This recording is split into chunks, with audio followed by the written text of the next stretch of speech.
everyone and welcome back to my channel. I hope you're all super well today. So I thought I would film an end of year Q&A. I asked you guys some questions on my Instagram stories recently and I actually got quite a few, which is amazing, so thank you so much for sending them in. The questions focus on 2018 and have allowed me to reflect on my time, look at my goals. They've allowed me to look at next year, and yeah, it's been really nice having a little think about my answers. So I'm going to kick start this with the first question. The first one: when am I moving into my new house? So yeah, about that. Me and Robin thought we'd get the house, kind of paint a few walls, put some flooring in, and you know, we'd live with the kitchen the way it was and we'd be able to move in and it would be fine. However, that was not the case. We got the keys and realised straight away there was rats, so we had to deal with that, which was not fun. Then we've also realised that the kitchen is not livable. It is damp, it's rotten, it is just not nice. The rats have been all in the kitchen, they're nesting in the kitchen roof out the back, which is not great, so it stinks. It's just not very nice and it's really unhygienic, so the kitchen desperately needs to be ripped out and redone, which we're waiting for planning permission for. Now, if you know about planning permission, it can take months, and then obviously after that you need to find a builder, which can also take months. So yeah, basically we're not really sure when we're going to be moving in now. We're getting jobs done moving forward. So at the moment our living room and our bedroom have been painted and the walls have been done, the skirting board and ceilings, which is great. And we've got flooring going in tomorrow, which is super exciting. And then I think they're coming back in the new year to finish off. So we've got lots of other jobs going on now. The main one is the kitchen, because it's out the back.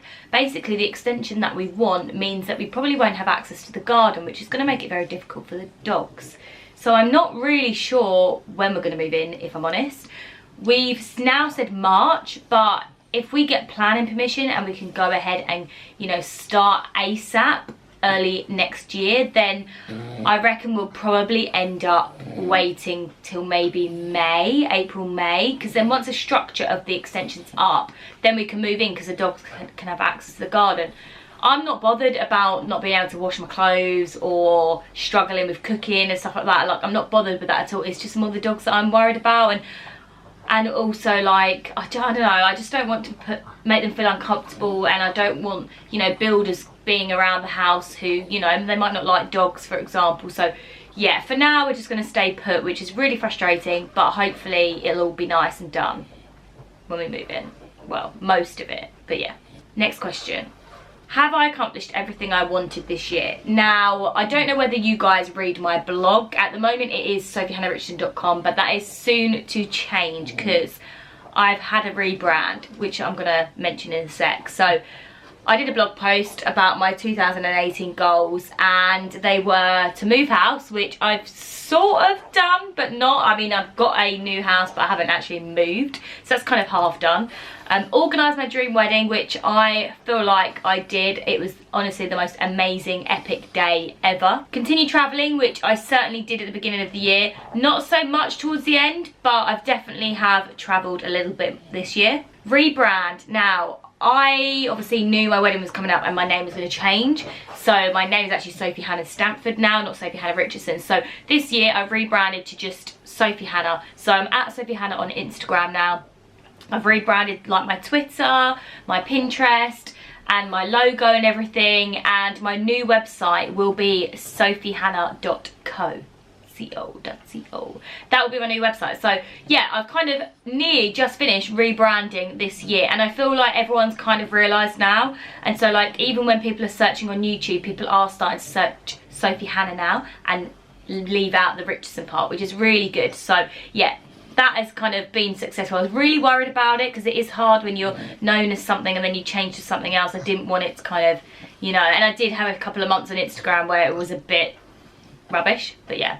Another one was launch Sophie Hannah Beauty Festival range, which I did, and it was really successful and you guys loved it, which was amazing. And then my other goals were to hit 500k on Instagram and hit 200k on YouTube, which, to be honest with you, weren't looking that great. That goal was not going to be achieved until about 2 weeks ago, my neon UV hair tutorial has literally gone mental on Instagram and YouTube, and it's got me to my goal. So I'm now on like 518k on Instagram, and I just hit 200k on YouTube the other day. So I'm super pleased that I've been able to do that, and it's amazing that you guys are loving my content and are subscribing and following me, and I really appreciate it. And yeah, it's really rewarding when you've worked really hard on creating content and you've hit a goal. It's so rewarding, and yeah, I feel proud of myself that I have achieved those numbers. Right, what are my goals next year?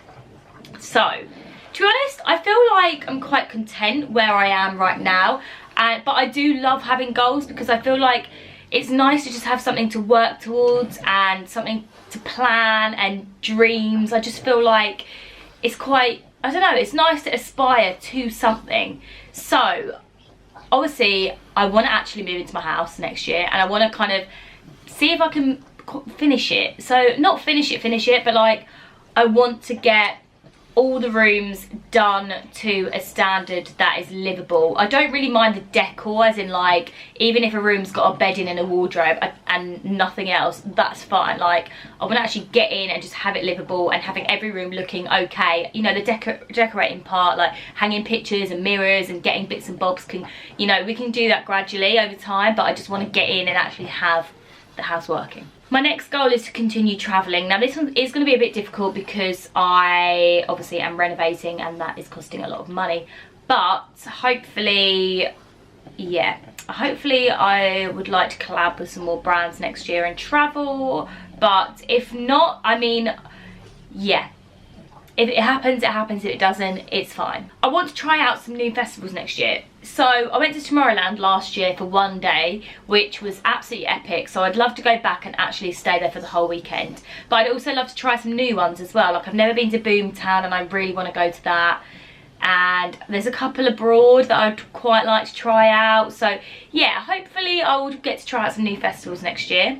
And two big ones that I would love to do. I really want to have a festival clothing collaboration with somebody. I feel like I've got loads of ideas. I feel like a lot of you follow me because of my festival makeup and fashion, and I feel like it would just be something really epic that I would be able to give back to you guys. So yeah, I would love to do that. I don't think it's something that I want to do by myself. I feel like I'd like to collab with somebody, if I'm honest. And it would be really super exciting, and an amazing deal for me. So fingers crossed someone out there would love to do one, but that is something that I would like to do next year if possible. And another one as well is I'd love to have a makeup collaboration with a brand next year. Just a brand that I love, and I love what they stand for and their products and the quality and the pigments and everything. It would be amazing to work with a brand closely. More closer than I've worked with a brand already. Going back to houses, someone's asked, what advice can I give for saving for your first home? So I don't want to say I was lucky, because it's not nice losing a parent, but the only reason I was able to afford my first house was because I had inheritance from my dad passing away.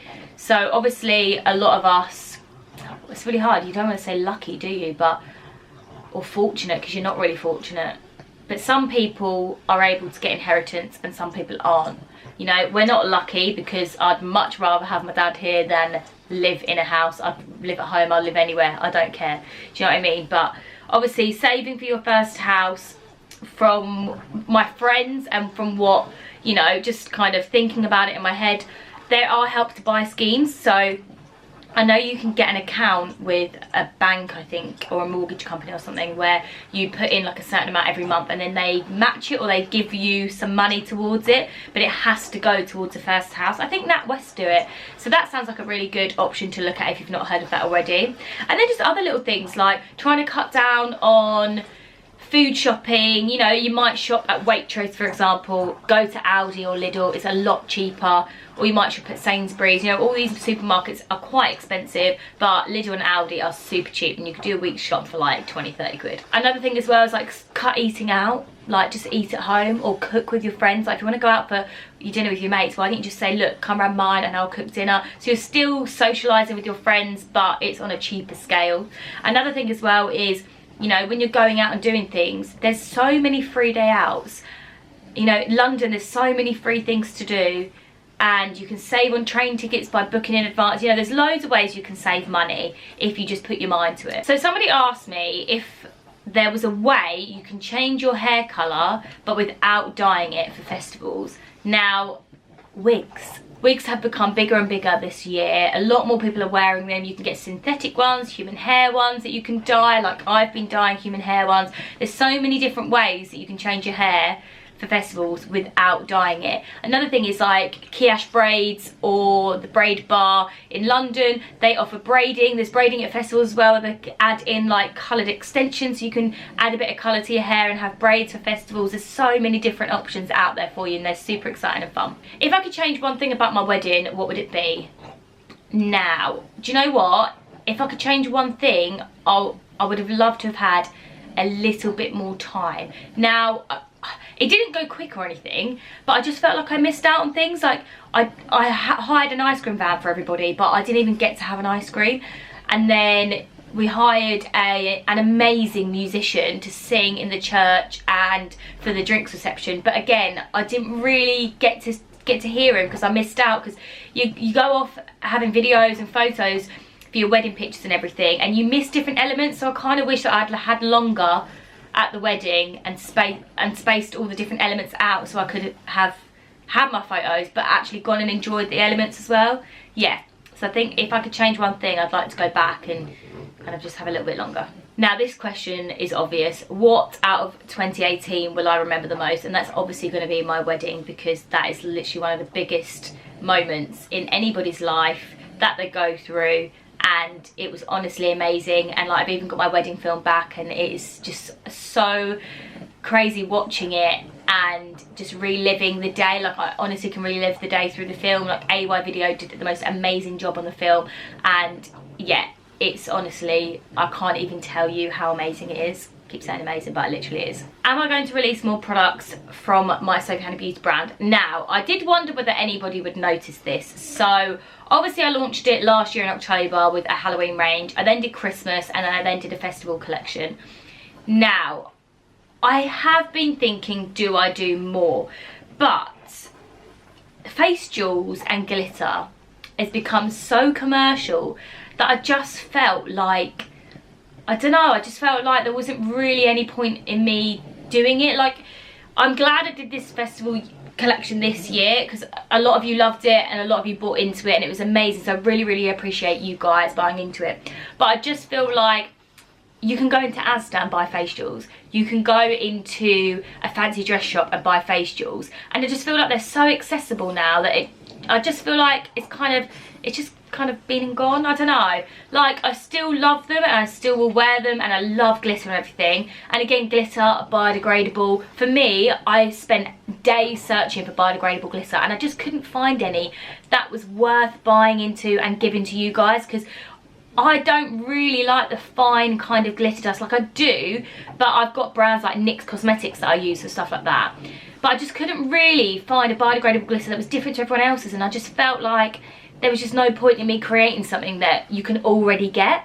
So that I've struggled this year, and I've also noticed that a lot of brands have decided not to work with me because I've got a beauty brand. So it was cutting me off from a lot of things, and to be honest with you, the wedding was crazy. Like, I just haven't had time with the house and renovating, and also doing the blog and doing videos and everything. Like, honestly, just with Halloween this year, I don't know when I would have done my own jewels and when I would have videoed it and everything. Like, there's just not enough hours in the day, and I'm a one team girl. Like, I can't do everything, and so I just felt like if I couldn't put everything into it and put my all into my brand, then I just felt like there wasn't any point in bringing out another range until I was ready. So I hope you guys can appreciate that, and you guys love my content and love what I do now, so I'd just rather focus on that for now. And then the reason I launched it was because if blogging died down and like I felt like I wasn't busy and I needed to do something else to kind of,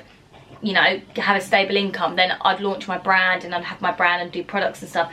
But obviously it just so happened that I'm just so busy, which is amazing, and I just don't have time. So yeah, I think my next aim is I want to do product collaborations with brands and do it kind of that way. So I've still got my own product that I've designed and I put input into, but it's with a brand who deals with the packaging, the production, everything, so I don't have to do any of that. And that way you guys are still getting something that, you know, I've worked hard and has come from me. So yes, I think that's my next move. But Sophie Hannah Beauty hasn't ended. It will be coming back. I don't know when.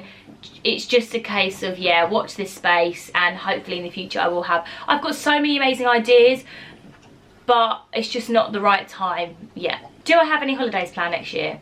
So at the moment, not really. I'm going to Guernsey for a wedding, which is super exciting, but apart from that I haven't actually booked anything. I'm kind of just waiting to see what happens with the house, and I do know that me and Robin want to go away for our first year wedding anniversary, so hopefully we'll go away in June.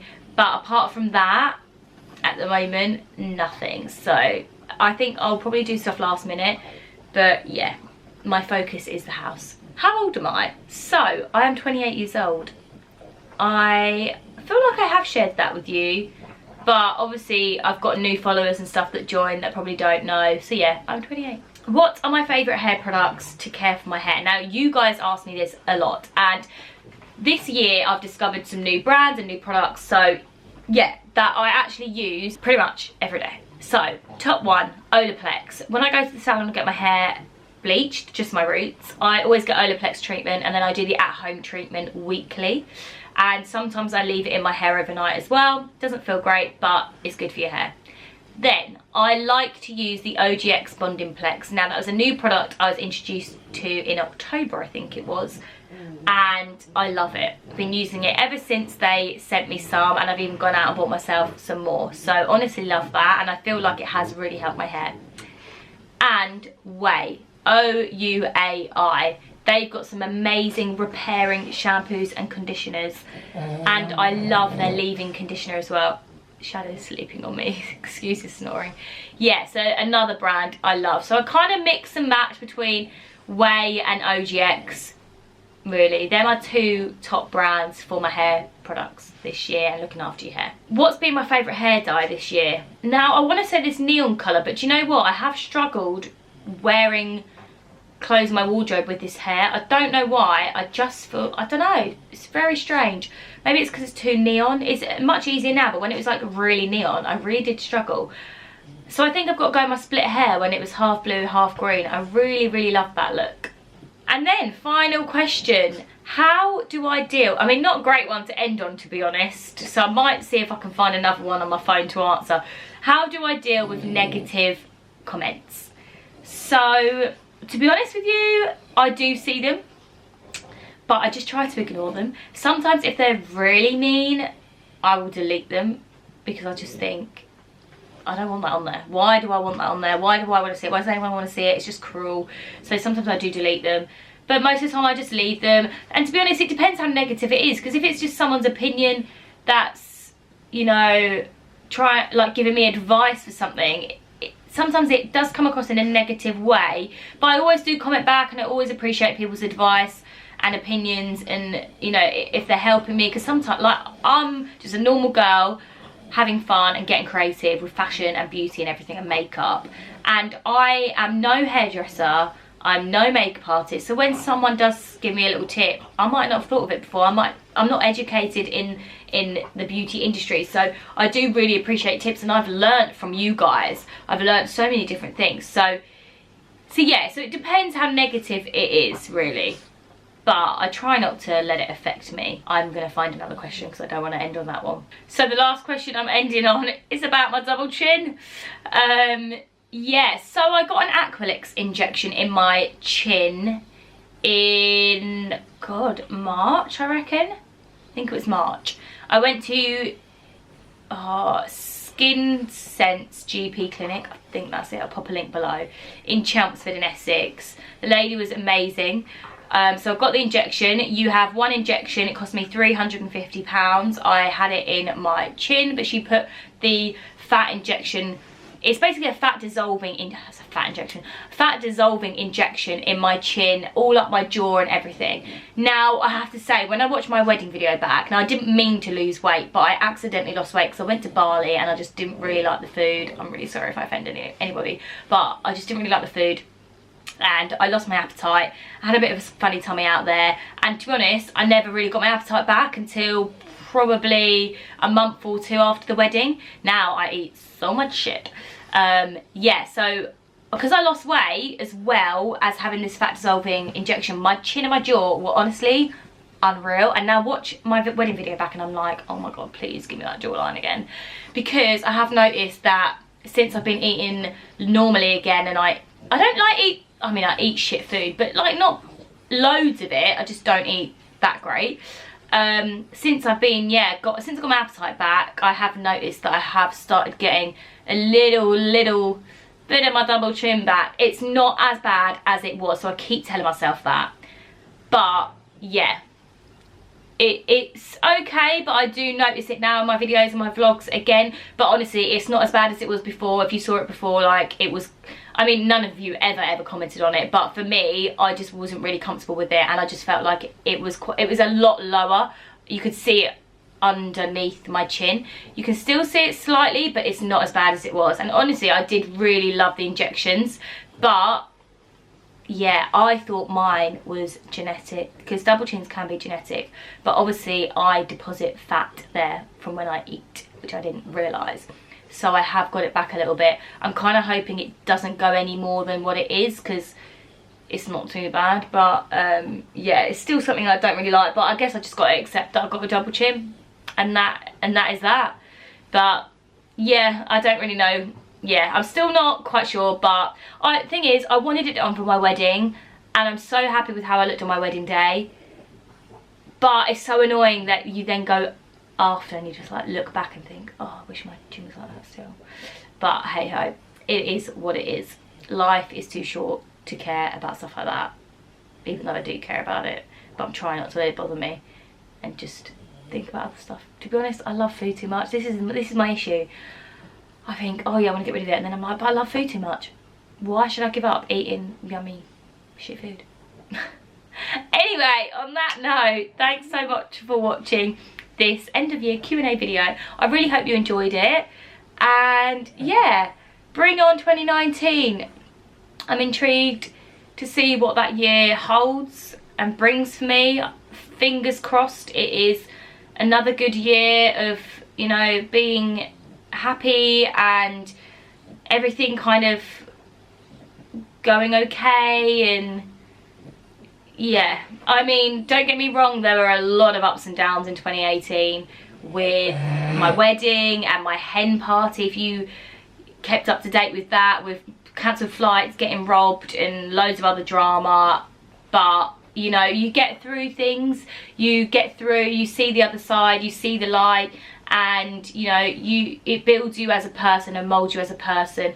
And yeah, you can surprise yourself sometimes, and I was very surprised how I dealt with the wedding and everything, and that I did get through it, and I had the most epic, amazing day. And do you know what, as shit as all that shit stuff was, it was worth it in the end. And yeah, I can't, when I look back on this year, I don't really remember all those shit parts. I remember all the amazing parts, which is nice. It's kind of made up for it. But yeah, I just hope 2019 is just as good. But yeah, thanks so much for watching, and I really hope you guys stick with me in 2019 as well. And thanks so much for being with me in 2018. Peace out.